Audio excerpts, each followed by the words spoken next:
Hey everybody, and hi CR, James here, how you doing? So I've noticed quite a few of my subscriptions recently talking about the prison system, so I'm going to have my say on the matter. I'm going to be posting this as a response to Completely Rational, since he posted a couple of videos about the death penalty recently, and I've got a few ideas of my own about it, which, even if they're not original, certainly aren't expressed anywhere near enough in my opinion. So a lot of people seem to think that prison is there as a punishment, and whilst it may be used for that purpose, in a modern society that really isn't what it should be there for. In my opinion, prison should be there to serve three purposes. Firstly, moving dangerous people to a place where they don't pose a threat to the public until such time that they're no longer deemed a threat. Secondly, as a deterrent to others. In my opinion, this is as far as the punishment aspect should ever go. In a modern society, people's government shouldn't be punishing people because of either revenge or spite. And thirdly, and probably most importantly, would be rehabilitation. This is vitally important, and we are quite simply failing miserably at this, in my opinion. I'm certainly no expert on the prison system, and I'm not sure how much of this they do, but there's definitely a lot of room for improvement, and they could be doing a lot more. We need to prevent people from falling back into destructive lifestyles. Prisoners may have done some really terrible things, but locking someone in a cage for 5 years and then releasing them isn't going to stop them from re-offending unless they're taught the skills to survive as a productive member of society. It's no wonder so many ex-cons re-offend when it's so difficult for them to find jobs and fit in. Education is also vitally important as well as help with writing a CV, job interviews, etc. Personally, I think that these things should be available to absolutely everybody, and there should be a lot more free education options available to everybody regardless of their personal circumstances. People shouldn't have to fall into a bad situation before the government decides to step in and help them. I mean, it's not exactly controversial to say that poverty and lack of education are two of the biggest factors when it comes to crime. The issue of crime is one which needs to be tackled from every angle, especially prevention.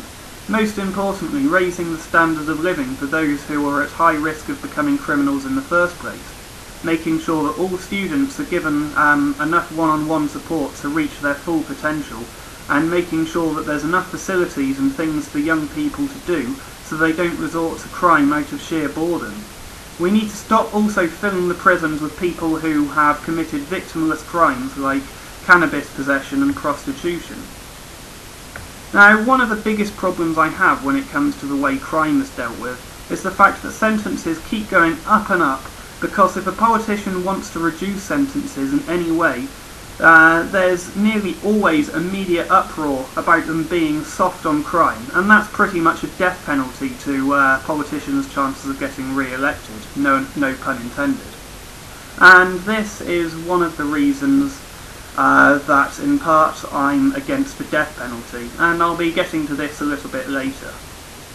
So in CR's video he mentions that he thinks that the argument that sometimes mistakes are made is a pretty poor argument against the death penalty, and you know what, I agree with him there.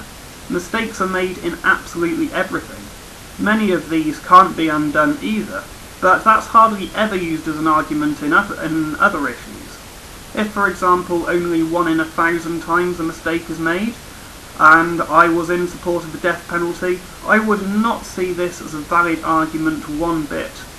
I've seen some pretty shockingly high statistics for wrongful conviction leading to execution, don't get me wrong, but there are far better arguments against the death penalty than this. Now, there are people I think the world would be better off without. I know it's not a particularly liberal thing to say, but if someone rapes and kills a load of kids, I couldn't give a flying fuck if they're killed in prison, or if one of the victim's parents shoots the man or woman responsible. But I'm certainly very much against giving the government the power to make this decision. The main reason is that As I mentioned earlier, prison sentences have a habit of getting harsher and harsher.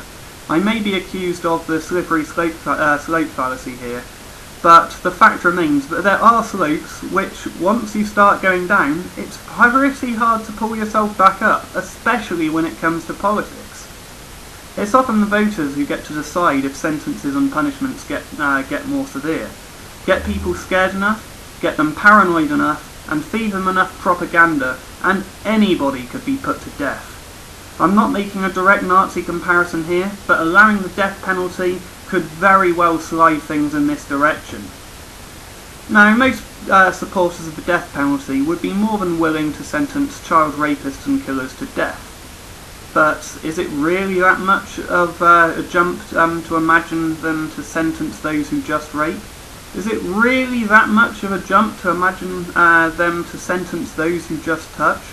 Is it really that much of a jump to imagine them sentencing anyone who's ever downloaded an image? And is it really that much of a jump to imagine them sentencing those who have never harmed a child in their life, but have admitted to having sexual feelings? And what if a man consensually sleeps with a 15-year-old girl who we honestly believed was over 18? Letting the public and the state decide who lives and who dies based on who they personally hate and despise is just a terrible idea. What about groups who a large percentage of the public hate for absolutely no valid reason whatsoever? Gays, transsexuals, Muslims, pagans, atheists? I know this hasn't happened yet in states which allow the death penalty, at least not in very recent Western history. But would this be the case if it wasn't for pressure from the rest of the civilized world which doesn't allow the death penalty? I hope now anyone who is on the fence about this issue can see why I'm absolutely 100% against the death penalty, and hopefully I've changed a few people's minds. We're only one law and a bit of propaganda away from this becoming a reality. Thanks for watching, guys. Comment, rate, subscribe, and I'll see you soon. Bye.